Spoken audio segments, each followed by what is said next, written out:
ज्योतिराव फूले की पुस्तक गुलामगिरी के पिछले एपिसोड में हम इसके 15वें भाग को कंप्लीट कर चुके हैं, जिसमें महात्मा फूले जिक्र करते हैं कि समाज में किस तरह दो व्यवस्थाएं स्थापित हैं। पहली अंग्रेजों द्वारा स्थापित की गई व्यवस्था और दूसरी ब्राह्मणों द्वारा स्थापित की गई सामाजिक, सांस्कृतिक और धार्मिक व्यवस्था। महज कुछ उदाहरणों के जरिए वे अपनी बात को साबित करते हैं। सबसे पहले वे एग्जाम्पल लेते हैं ब्राह्मणों की अनाथ विधवाओं का, कि उनका पुनर्विवाह न होने के कारण उन्हें व्यभिचार करने के लिए मजबूर किया जाता है, जिसका नतीजा होता है गर्भपात और भ्रूण हत्या।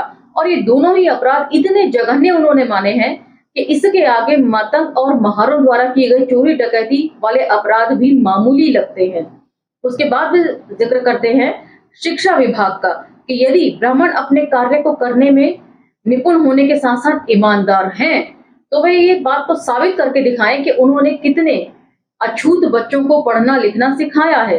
उसके बाद वे म्यूनिसिपैलिटी के एक अन्य उदाहरण के तहत ये बात साबित करते हैं कि ब्राह्मण व्यवस्था किस तरह काम करती है। एक ब्राह्मण अपना सब कुछ छोड़कर काशी परमानेंटली शिफ्ट हो जाता है, लेकिन जाने से पहले वे अपनी हौद अछूतों को छूने नहीं देना चाहता, इसलिए उसके आसपास एक पुख्ता दीवार खड़ी कर देता है। उसकी देखा ताकि एक दर्जी भी ऐसा करने की कोशिश करता है तो ब्राह्मण की दीवार गिराई नहीं जाती है, लेकिन दर्जी के टंकी के आसपास खड़ी की गई दीवार को ध्वस्त कर दिया जाता है। और उसको प्रताड़ित करने के लिए जो पाइपलाइन उसकी टंकी में पानी भरने का काम करती थी, उस पाइपलाइन के बीच में ही एक और पाइपलाइन खींचकर ब्राह्मण जो है एक छोटी टंकी स्थापित कर देते हैं अपने स्नान करने के लिए। इन सब चीजों के ऊपर चर्चा हमने पिछले एपिसोड में कर ली थी। अब हम चर्चा को यहाँ से आगे लेकर चलेंगे और इसके 16वें भाग की तरफ बढ़ेंगे।